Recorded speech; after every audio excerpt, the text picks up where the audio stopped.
Master your money master your Abhishek Kumar द्वारा लिखा book. प्रस्तावना। यह एक आश्चर्यजनक पुस्तक है। अभिषेक में बहुत कुछ लेने की अद्भुत आदत है, जटिल वित्तीय मुद्दे और उन्हें आसानी से सुलभ होने वाले गद्य में कम करना लोगों के एक विस्तृत पार अनुभाग के लिए।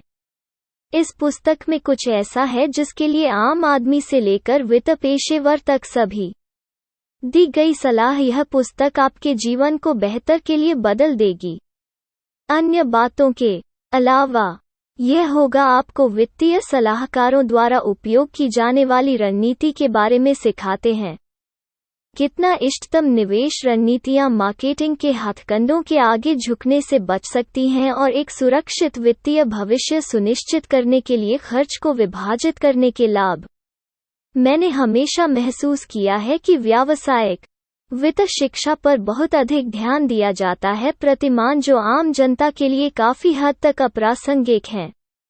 एक किताब जो आम लोगों के लिए वित्त सुलभ बनाना अत्यंत आवश्यक था। अभिषेक की प्रशंसनीय प्रयास क्षमता से इस शून्य को भरता है और मैं उनकी सफलता की कामना करता हूँ।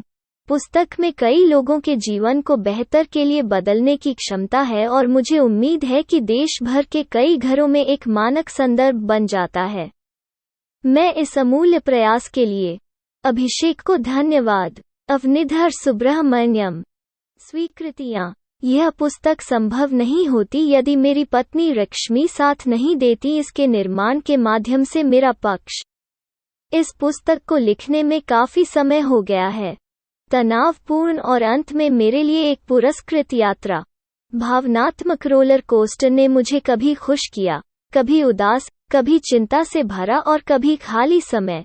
आगे क्या होगा, इस पर कोई सुराग प्राप्त किए बिना भविष्य को देखना। रश्मि ने न केवल यह सब सहन किया बल्कि मुझे सचेत और केंद्रित भी रखा और मुझे अच्छे और बुरे समय में लेखन जारी रखने के लिए प्रोत्साहित किया। काश मैं पुस्तक के सह लेखक के रूप में अपना नाम रखा है। शायद हम काम कर सकते हैं एक साथ सह लेखक के रूप में जल्द ही, जहां वो कुछ भाग भी लिखेंगे मेरे भीतर लेखक की विभिन्न मनोदशाओं को वहन करने के अलावा। पुस्तक मेरे दोस्त पुलकित श्रीवास्तव को, जिन्होंने समीक्षा करने का कठिन काम किया, पुस्तक का पहला मसौदा और मुझे आवश्यक प्रतिक्रिया देना और पाठकों के लिए पुस्तक को अधिक उपयोगी बनाने के लिए सुझाव।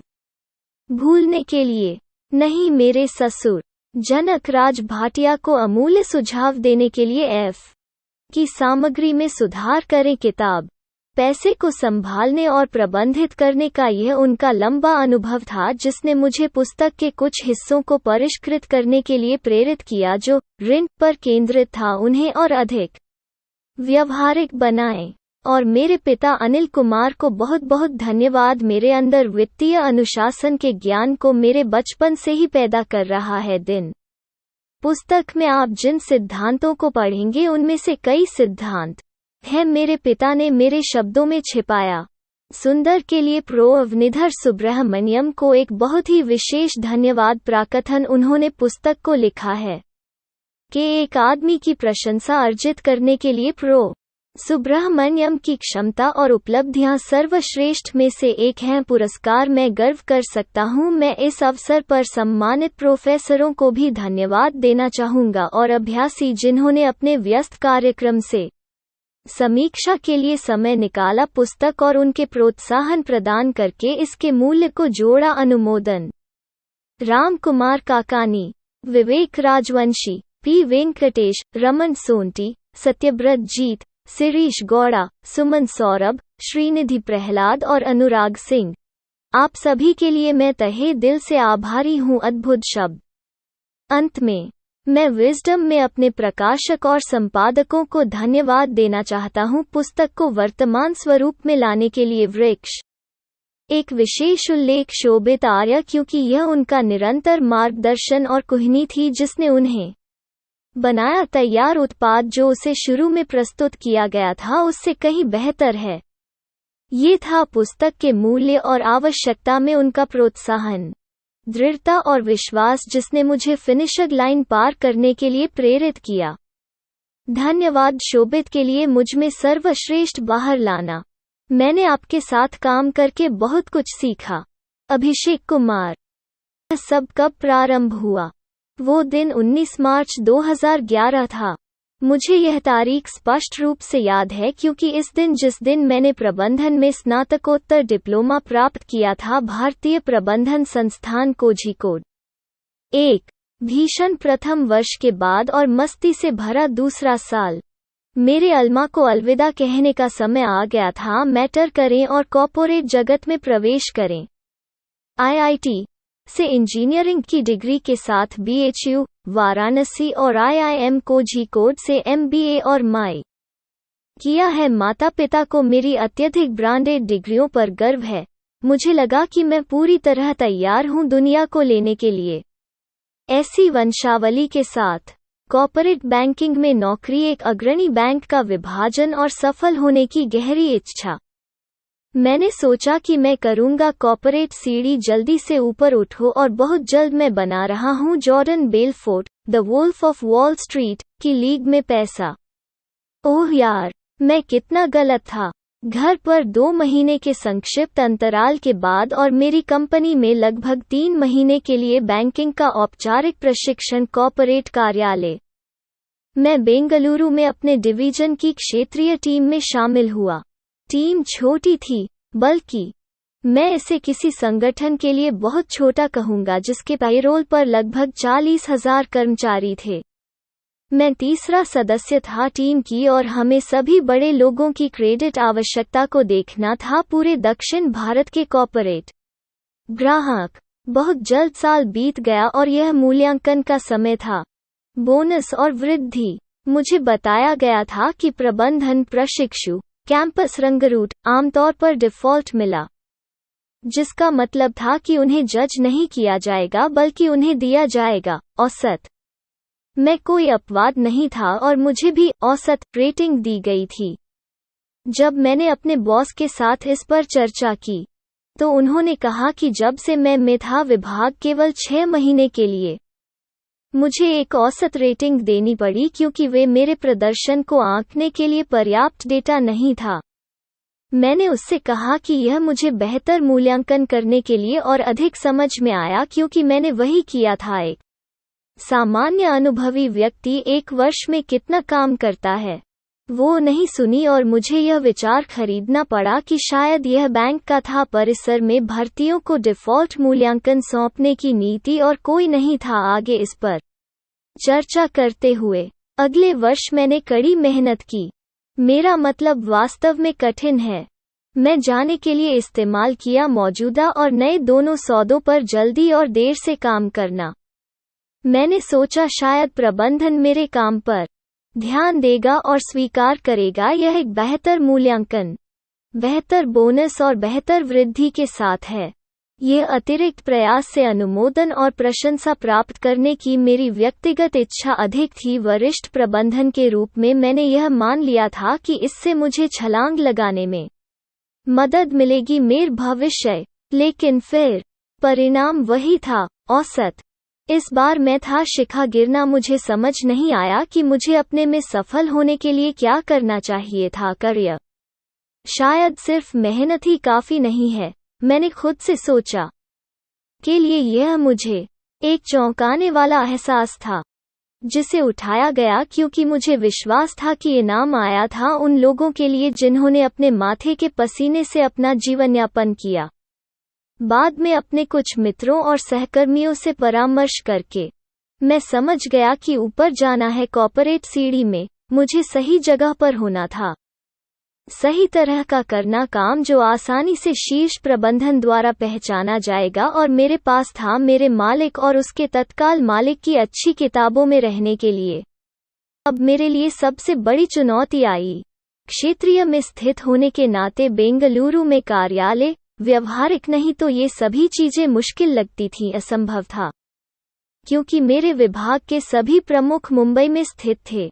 मुझे एहसास हुआ कि अगर मुझे अपने करियर में आगे बढ़ना है तो मुझे मुंबई में शिफ्ट होना होगा क्योंकि यही वो जगह थी जहां सारी क्रीम थी, जहां सभी बड़े सौदे थे हस्ताक्षरित। मैं यह भी समझ गया था कि यह सिर्फ मेरे बैंक के मामले में नहीं था, यह प्रथा सभी बैंकों में प्रचलित थी। मुंबई वित्तीय होने के नाते राजधानी, सभी प्रमुख बैंकों के सभी मुख्यालय और वित्तीय देश के संस्थान और इन सभी संस्थानों के निर्णय निर्माता वहां आधारित थे। इसलिए मेरी नौकरी को अलग करने का कोई मतलब नहीं था बैंक। अगर मैं बेंगलुरु में रहना चाहता था, मेरी पत्नी के साथ कुछ समय के लिए बेंगलुरु में रहने के बाद प्रौद्योगिकी कंपनी और मुंबई के तेज तर्रार जीवन को देखते हुए हम फैसला किया कि मुंबई जाने का कोई मतलब नहीं है, क्योंकि पारिवारिक इकाई हम नकदी प्रवाह और दोनों के मामले में नुकसान में होंगे। निजी समय हमने साथ बिताया, इसलिए मैंने अपना करियर बदलने का फैसला किया। सिटीज एनालिटिक्स को बैंकिंग, इस तथ्य को ध्यान में रखते हुए एक बड़ा निर्णय कि मैं फाइनेंस के क्षेत्र में अपना करियर बनाना चाहता था। बेहतरीन के साथ मेरे बेल्ट के नीचे डिग्री। मैंने सोचा था कि नौकरी पाना एक आसान काम होगा। बाजार ने मुझे गलत साबित कर दिया और मुझे फिर से धूल चटा दी गई। कई कंपनियों से अस्वीकृति का सामना करने के बाद थक गया लगभग सभी अवसर जिनके बारे में मैं संभवतः सोच सकता था, और कोई अन्य संभावित तरीका नहीं देख रहा था जिससे मैं अपना करियर बदल सकूं। आय अवसाद के भयानक क्षेत्र में डूब रहा था।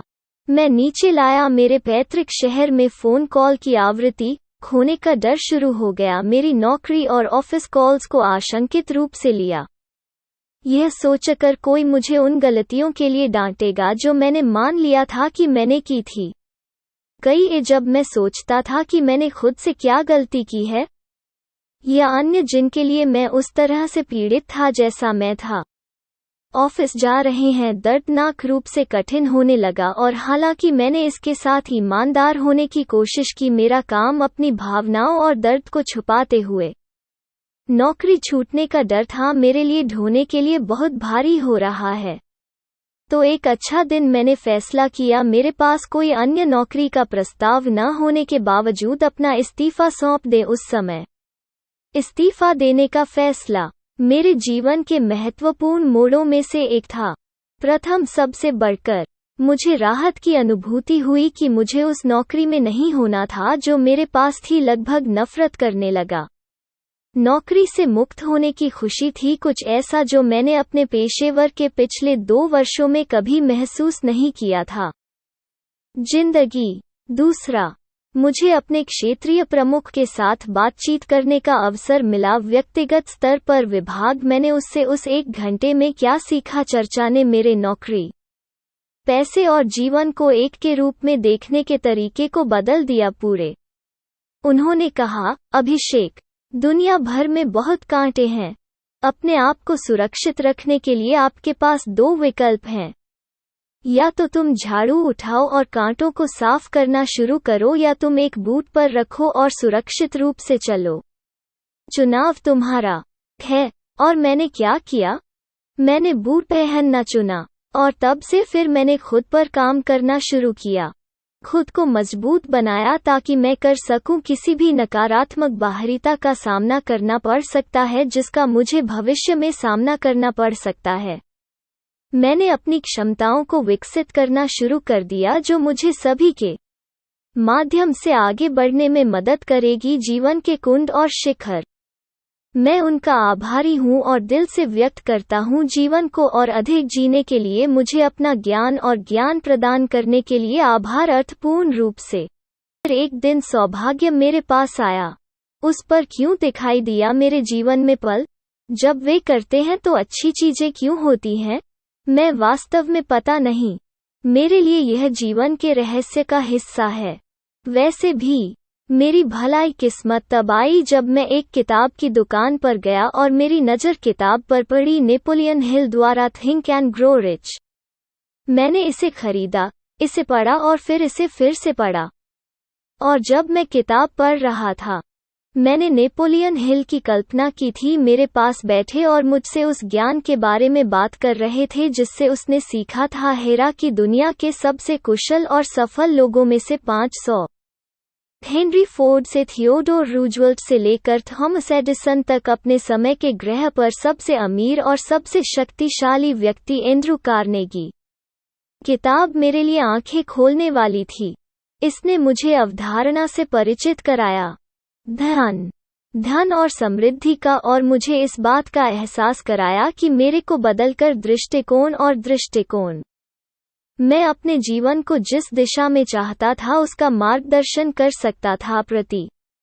मुझे यह भी समझ में आया कि कैसे अपनी ऊर्जा, इच्छाओं को प्रसारित करके हम जीवन में जो चाहते थे वो पा सकते थे। मैंने सीखा कि ये सभी सफल लोगों ने अपने लक्ष्यों पर अथक रूप से ध्यान केंद्रित किया और अपनी इच्छा, विश्वास को मिला दिया और अपनी महत्वाकांक्षाओं को प्राप्त करने के लिए दृढ़ता। और मुझे कुछ पता चला, बहुत सुंदर, कि मुझे अपना बनाने के लिए पूरी तरह से अपने काम पर निर्भर नहीं रहना पड़ा। जीवन समृद्ध कि ऐसे कई तरीके थे जिनसे मैं बना सकता था, और मेरी संपत्ति बढ़ाओ और मासिक वेतन सिर्फ एक साधन था मेरी नेटवर्थ बढ़ाने के लिए। थिंक एंड ग्रो रिच एक किताब का एक रत्न है, और मैं आपको केवल इसे पढ़ने की अनुशंसा न करें। मेरा सुझाव है कि आप इसे खा लें। इसे बनाओ आप और आपके जीवन के तरीके का हिस्सा हैं, और आप निश्चित रूप से इसके लिए मुझे धन्यवाद देंगे। किताब मेरे लिए आंखें खोलने वाली थी। इसने मुझे अवधारणा से परिचित कराया, धन और समृद्धि का, और मुझे इस बात का एहसास कराया कि मेरे को बदलकर दृष्टिकोण मैं अपने जीवन को जिस दिशा में चाहता था उसका मार्गदर्शन कर सकता था। मुझे यह भी समझ में आया कि कैसे अपनी ऊर्जा, इच्छाओं को प्रसारित करके हम जीवन में जो चाहते थे वो पा सकते थे। मैंने सीखा कि ये सभी सफल लोगों ने अपने लक्ष्यों पर अथक रूप से ध्यान केंद्रित किया और अपनी इच्छा, विश्वास को मिला दिया और अपनी महत्वाकांक्षाओं को प्राप्त करने के लिए दृढ़ता। और मुझे कुछ पता चला, बहुत सुंदर, कि मुझे अपना बनाने के लिए पूरी तरह से अपने काम पर निर्भर नहीं रहना पड़ा। जीवन समृद्ध कि ऐसे कई तरीके थे जिनसे मैं बना सकता था, और मेरी संपत्ति बढ़ाओ और मासिक वेतन सिर्फ एक साधन था मेरी नेटवर्थ बढ़ाने के लिए। थिंक एंड ग्रो रिच एक किताब का एक रत्न है, और मैं आपको केवल इसे पढ़ने की अनुशंसा न करें। मेरा सुझाव है कि आप इसे खा लें। इसे बनाओ आप और आपके जीवन के तरीके का हिस्सा हैं, और आप निश्चित रूप से इसके लिए मुझे धन्यवाद देंगे। 30 की छोटी सी अवधि में इस जीवन परिवर्तनकारी ज्ञान को समझ लिया। मेरे पास आगे बढ़ने के लिए 2 विकल्प थे। पहले वास्तव में काम करना था मेरी नौकरी पर लगन से, फिर मेरी उपलब्धियों को मेरे लिए स्पष्ट करें, मेरे बैंक के मुख्यालय में मेरे सहकर्मी, मेरे बॉस और मेरे दोस्त, ताकि मेरा काम हो जाए, प्रबंधन द्वारा देखा गया, और मेरे मालिक को हमेशा खुश और प्रोजेक्ट रखें। खुद को एक अति उत्साही कर्मचारी के रूप में जो हमेशा लेने के लिए था, बेहतर इनाम की उम्मीद में बैंक और उसके ग्राहकों के हितों की देखभाल संगठन से। दूसरा था अपने काम के प्रति ईमानदार होना। उम्मीद संगठन से कुछ भी अच्छा नहीं है, और साथ ही प्रबंधन शुरू करें मेरे वित्त और मेरे धन को बढ़ाने के विभिन्न तरीकों की खोज।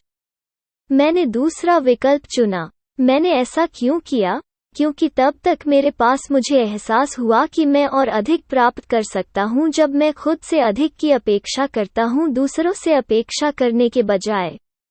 अगले 3 वर्षों के लिए मैं यह पता लगाने के लिए खोज करता रहा कि पैसा कैसा है वास्तव में काम किया, मैं इसे कैसे नियंत्रित कर सकता था और मैं इसे कैसे विकसित कर सकता था। इसे संभालने का विश्वास। मैंने उन पाठों को सीखने का फैसला किया जो में नहीं पढ़ाए जाते थे, ठेठ कॉलेज वित्त वर्ग। मैंने व्यक्तिगत रूप से मिली हर किताब को खा लिया, वित्त, धन प्रबंधन और व्यवहार वित्त। मैं सीखने लगा पैसे के बारे में, इसकी विशेषताओं और गलतियों के बारे में जो सामान्य मध्यम वर्ग लोग बनाते हैं, जो उन्हें कुलीन वर्ग में जाने में सक्षम नहीं बनाता है अमीर और सफल लोग।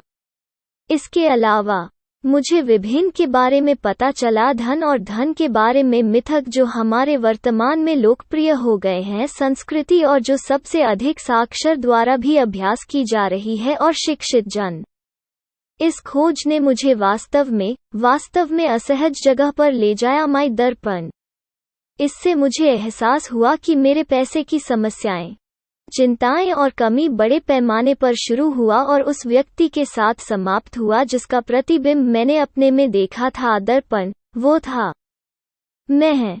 साथ ही मुझे एहसास हुआ कि अगर मैं प्रबंधन करना सीख सकता हूँ आईने में परिलक्षित चरित्र, मैं पैसे पर जीत सकता था। और फिर मैंने उन सिद्धांतों का पालन करना शुरू कर दिया जो मैंने अपने दौरान सीखे थे। खोज खुद को पैसे के मिथकों से दूर रखा, जिसकी मैंने चर्चा की है इस पुस्तक में व्यापक रूप से, और महान लोगों के विचारों को शामिल किया गया। मेरा जीवन और मैं समृद्ध हुआ। वास्तव में मैंने बनाना और जमा करना शुरू किया पैसा जो संभव नहीं होता, भले ही मैं अपने बॉस का नीला लड़का होता। लेकिन मेरी यात्रा का सबसे संतुष्टिदायक अनुभव वो था जब मैंने साझा किया मेरे कार्यालय के सहयोगियों, दोस्तों और रिश्तेदारों के साथ वे विचार।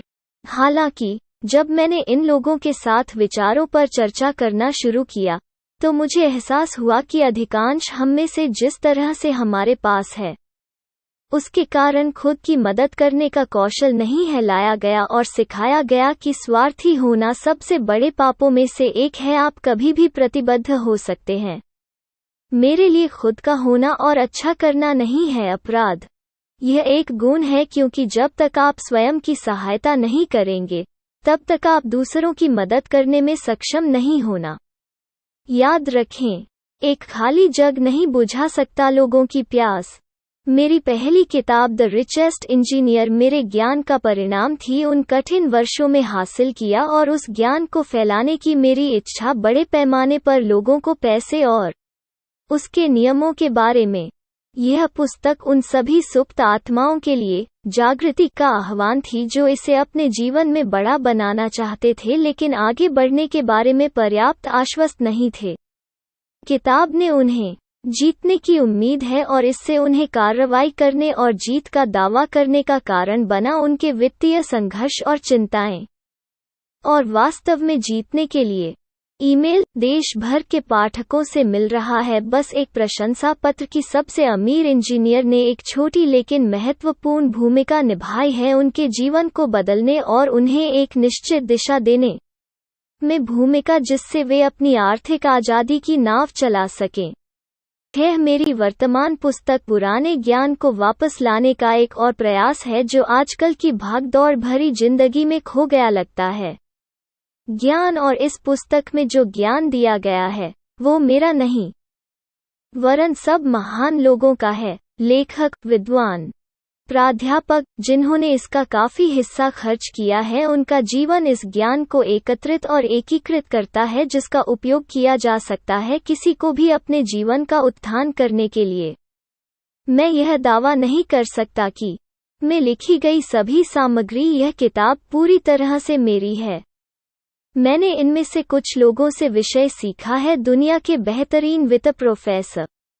साथ ही मैंने बहुतों से सीखा है, विकी रॉबिन द्वारा उत्कृष्ट पुस्तकें जैसे योर मनी या योर लाइफ, एबर्टन मल्कील द्वारा random walk down the wall street, the total money makeover Dave Ramsey द्वारा millionaire next door Thomas Stanley और विलियम डैनको द्वारा money master the game by Tony Robbins, निवेश के 4 स्तंभ William Bernstein द्वारा the John Bogle द्वारा सामान्य ज्ञान निवेश की छोटी पुस्तक, और निश्चित रूप से नेपोलियन हिल द्वारा थिंक एंड ग्रो रिच। वास्तव में इन पुस्तकों में एक मुझ पर गहरा प्रभाव पड़ता है और मेरी व्याख्याएं इससे बहुत प्रभावित होती हैं। यह किताबें, अगर मेरे और उनके काम में कुछ समानताएं हैं जैसा कि ऊपर उल्लेख किया गया है, यह इस तथ्य के कारण है कि मैं नहीं कर सका मूल स्पष्टीकरणों पर कोई सुधार करें। मैं बहुत हूँ इन महान कृतियों को लिखने के लिए लेखकों को धन्यवाद। मैंने अपने माता पिता से कुछ ज्ञान भी चुराया है और दादा दादी और उस अनुभव और ज्ञान को फिर से तैयार करने की कोशिश की जो न केवल वर्तमान पीढ़ी की आवश्यकता को पूरा करेगा बल्कि उन्हें उनके और उनकी अगली पीढ़ी के भविष्य के लिए तैयार करें। मैं दोहराता हूँ, मैं किसी भी ज्ञान और सिद्धांतों में बहुत कम या लगभग कोई मौलिकता का दावा न करें इस पुस्तक में चर्चा की। हालांकि मेरे पास ज्ञान और ज्ञान के साथ है पिछले कुछ वर्षों में हासिल किया। मेरे अपने अनुभव के साथ मिलकर इस ज्ञान को क्रियान्वित करने और अपने जीवन में इसके परिणामों को देखने के लिए मैं बस एक प्रारूप में इन विचारों की नई प्रस्तुति जिससे लोग संबंधित हो सकते हैं और अपने जीवन में आसानी से लागू करें। अब जब आप इस पुस्तक को पढ़ते हैं तो मैं इसकी संरचना में आपकी सहायता करता हूँ। कल्पना करना आप एक पेड़ लगा रहे हैं ताकि जब वो बड़ा हो तो आप उसके फलों का आनंद ले सकें और उन्हें अपनी शाखाओं पर धारण करता है। जैसे कि एक अच्छी तरह से परिभाषित प्रक्रिया है एक पेड़ लगाना और उगाना। एक स्पष्ट रूप से निर्धारित प्रक्रिया है धन सृजन भी। आप यह आशा नहीं कर सकते कि पौधे की पपड़ी टूट जाएगी अगर आपने पहले बीज नहीं लगाया है तो मिट्टी को सिर्फ पानी देकर और आप केवल जोड़कर अपने पेड़ की उपज बढ़ाने की उम्मीद नहीं कर सकते। उर्वरक यदि आपने उस कीट को मारने के लिए कदम नहीं उठाए हैं जो नष्ट हो सकते हैं अपने पेड़ की जड़ें। इसी तरह जब धन सृजन की बात आती है तो आप बस यदि आप कुछ ठोस निवेश से अपने निवल मूल्य में वृद्धि नहीं कर सकते हैं, अपना कर्ज नहीं उतारा है या कोई कार्यशील वित्तीय योजना नहीं डाली है स्थान, और यदि आपने नहीं किया है तो आप अपनी वांछित समृद्धि प्राप्त नहीं कर सकते हैं। अपनी विचार प्रक्रिया और पैसे के प्रति दृष्टिकोण को संरेखित करें जो दोनों धन सृजन प्रक्रिया के लिए अनुकूल हैं। तदनुसार पुस्तक है 5 भागों में विभाजित किया गया है जहां प्रत्येक भाग सफल होने के लिए एक शर्त है और अगले चरण में आगे बढ़ें। प्रत्येक भाग पर ध्यान दें और कोशिश करें इसका सार निकालें क्योंकि यह वे मूल तत्व होंगे जो अमृत रूप में आप अपनी समृद्धि के अगले स्तर तक ले जाएंगे।